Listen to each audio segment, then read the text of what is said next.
Hello there everybody, Zach here from 71D Productions and welcome back to the layout after what feels like and what has been ages. I just had so much preserved railway content that I needed to sort through, so I'm glad to have that all out of the way finally. But anyway, welcome back to the layout, and today we will be reviewing one of my absolute favourite classes of Pacifics. We're looking at the Merchant Navy, and this particular example is Clan Line in its rebuilt condition. A model which I'm really pleased to have on my layout, so I don't think there's much else to say. Without further ado, let's take a closer look at the locomotive. Okay, the front of the locomotive. There isn't a lot... Sorry about the dog barking. Oh my god. Sorry about the noise, but there isn't a huge lot to talk about at the front of the locomotive. We do have a coupling hook without the screw-link coupling, which you can fit. There is... well, you'd have to take the front bogie off, but hey. There you go. And there is a slot at the front for a vacuum pipe, which I probably will get around to fitting at some point, but it's when I can be asked.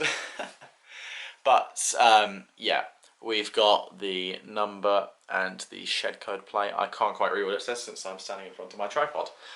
But yeah, not too shabby at all. We've also got these nice little details at the front.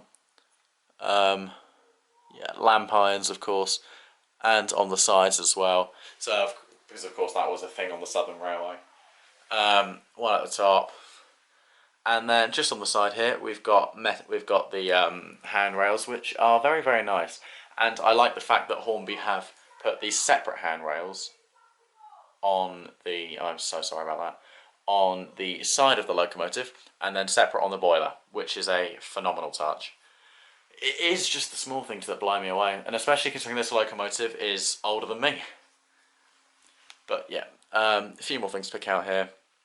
Just got these really small, fine, intricate details on the inside of the smoke deflectors, which, once again, don't really do much, but they are nice, and moulded detail just below the smoke box as well. Starting to go on the side of the locomotive, we have got sprung buffers, of course, one of the earliest times that Hornby used them. Once again, the previously mentioned handrails just above here. We've got the overhead warning sign. And once again, lining is really nice all the way along the running board, very consistent as well. We've got the, I believe these are the lubricators. Might be the sandboxes. I should know, I really should. But anyway, we've got a pipe picked out here, which I believe is separately fitted. Looking at it, it probably is. And yeah, really nice. The valve gear always dazzles me. I love it. It's brilliant. And just around the cylinders looks great. The spoked wheels also look brilliant. Of course, a classic trait of the bullied locomotives. Really, really, really, really nicely done. Moving along a tad, we've got the Merchant Navy nameplate, which of course reads Clan Line, and we've got the little fixtures underneath. I believe those are I think they're supposed to be Sanders. They might be. I really should know more about bullies. But yeah, we've got the handrails just along here. You can't quite see them from where I've put the camera fully, but yeah, they are there. And also, I think this is the reversing gear. Just trying to remember where the reverse would be on a bullied. Yeah, that should be the reversing gear. And then we've got this little pipe, which isn't separately fitted. There is this block here, which sort of holds it in, but I mean, it's not much to complain about per se, since this is one of Hornby's most primitive merchant navies. The rear trailing bogie, of course, these are just standard sort of. They don't float necessarily like they do on the Hornby Hush Hush, so I've been told. But they are there, and we've got lots of axle detailing just down the bottom. You can see the beginning of 35028 picked out in the cream. So I'll move along to that. Okay, due to where my control panel is,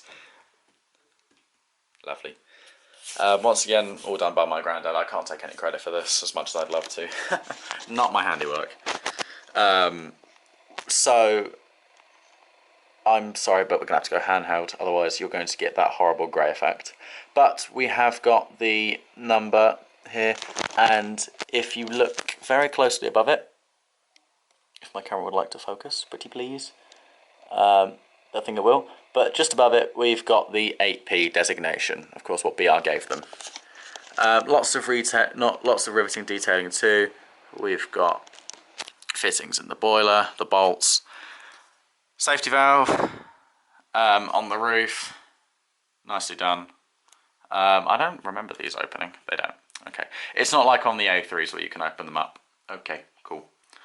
I'll quickly remove the tender so you can have a look inside. Not a lot going on in there. This was when Hornby didn't really do it. As I said, this locomotive is very old, but at least there's detailing there, which is a plus. We've got glazed windows. Once again, the lining is nice and all the riveting is well done as well. On the inside of the tender, we've got some small bits to say. Oh my god, is that a bit of tissue paper? I am so embarrassed. Yikes. But we've got small glazed windows, of course, for visibility. On the ground, we've got, I think this is metal. No, it's not. But we've got a little walkway there, I suppose. Of course, you can see where the tender connects underneath. Ladders at the side, there and there. All nice features. And we've also got a little door for where the coal would come out of the tender. So, all nice touches indeed. Moving to the other side of the locomotive for a second, we've got more detailing. This is where the taps and the drains are. Speaking of drains, at the front there are no cylinder cocks present. Shame, real shame that. But hey, a few more bits of detailing. We've got 2 pipes, more lubricating gear, the sandboxes. Correct me if I'm wrong in the comments. A little bit more detailing just there. Overall it's quite similar, of course, the other side. But once again, just the detailing around the valve gear is really nicely done. The rear possesses the ladders too. We've got sprung buffers, of course. The coupling. This must have been before Hornby started using NEM couplings, or well, the smaller variety. We've got these. I'm gonna get slaughtered in the comments, especially by Mini Hail Trains if he sees this. Anyway, we've got ladders here. The overhead wire notifications, of course.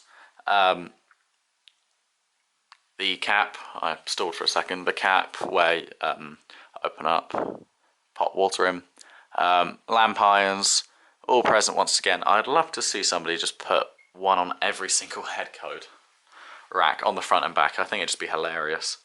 But yeah, honestly, for a locomotive as primitive as it is and what I paid for it, it's not too shabby, I can't lie. And now we'll have a little bit of history on the magnificent merchant navies. The Southern Railway Merchant Navy was a class of 462 Pacific, drawn up and designed at Eastleigh Works by Oliver Bullitt. Built from 1941 to 1949, there were 30 members of the class. They had to be designated as mixed traffic locomotives due to the supply demands of World War II. An express passenger locomotive would have been deemed uneconomic to build. The locomotives were given several unique design features, including some with diesel ejectors to try and improve performance, chain-driven valve gear, oil baths to reduce the need for lubrication, thermic siphons as well.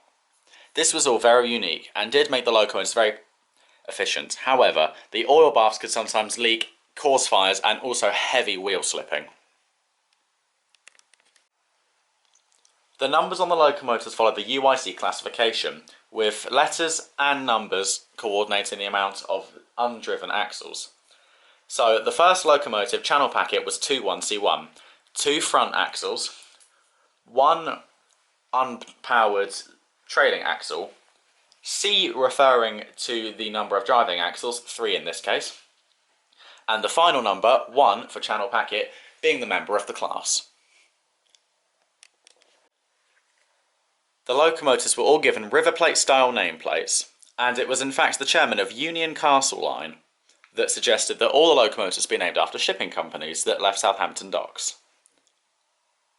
Such names included British India Line, Clan Line, Canadian Pacific, one was named Royal Mail, and etc.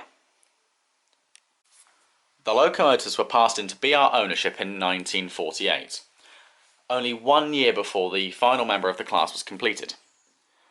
All members of the class were rebuilt from 1956 to 1960 at Eastleigh Works once again. These rebuildings were carried out by R.G. Jarvis. His intention was to make the locomotives more standardised, and this included removing the air-smoothed casing, replacing the chain-driven valve gear with more standard Walschaerts valve gear, and adding smoke deflectors. This was because of the drafting issues, which the air smoothing helped to reduce. All of these things together gave the locomotives a look reminiscent to that of the BR Standard 7 Britannia locomotives.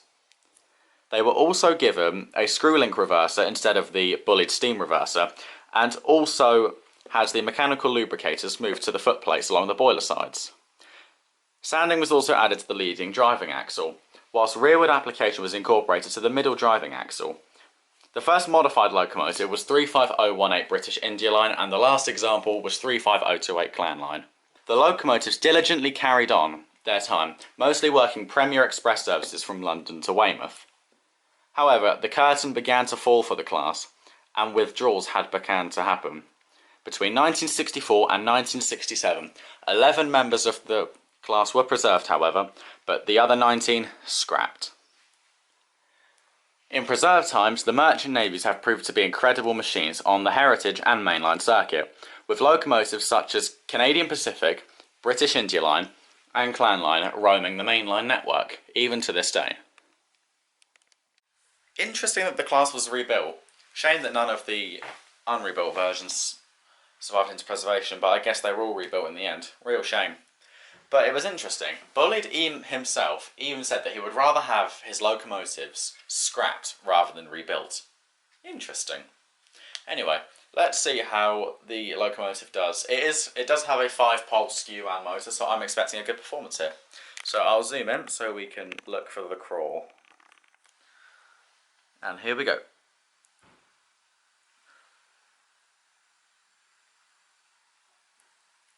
It's not too bad. Yeah, a bit juttery. And in reverse. Yeah, this locomotive is well due a lubrication. My apologies. That is my fault. See how it does at a slower crawl. Seems to be better in reverse. Interesting. And I'll give it a little more speed. It does have a comparatively smoother crawl to my other Bully Pacific, which may or may not be seen later in the video. It will. So, what I'll quickly do is run the locomotive out into the head shunt, and we'll reverse it onto the train that I've got here. I don't have a set of Maunsell or Bullied coaches, and I don't have any Southern Region stock.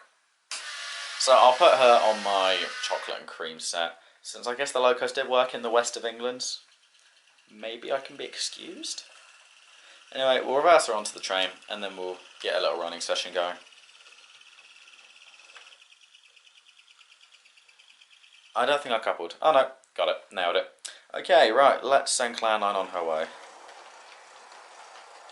Very smooth, well taken away. Give it a little more speed. Very appropriate. And there she goes. Still got it. Right, so over there you can see the other Bully Pacific that I've got. It is a rebuilt Battle of Britain, number 34053 Keith Park. I do intend to get more Bully Pacifics, so I hope that I can. And let's find them. Right, okay. Let's get Keith Park underway. As I said, comparatively not the smoothest loco, has a tendency to jutter a lot. But yeah, she'll make her way out of the top station and onto the main line, boarding a very odd assortment of coaches. I don't know what I was thinking here. We've got a Hawks, I think it's a collar coach actually, a Mark 1 Pullman and then an auto coach flanking the train. Strange indeed. But we'll get both the locomotives up to speed and then get that hopefully reminiscent feeling of the 1960s.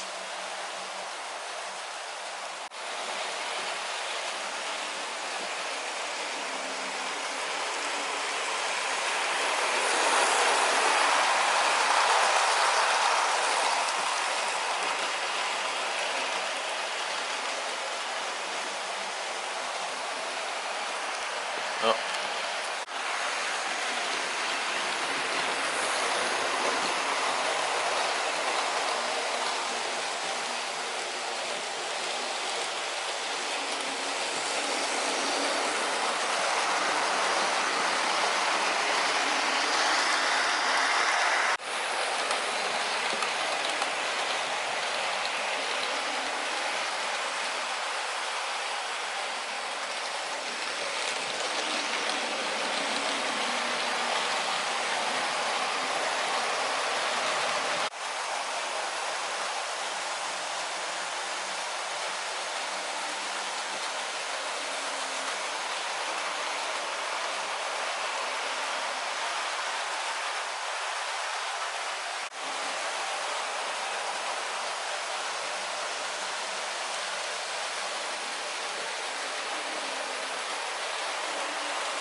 Okay, so there you have it on my review on the Hornby Merchant Navy. Of course, maybe not as quite up to date as Hornby's newest releases, but I still think this is a great model.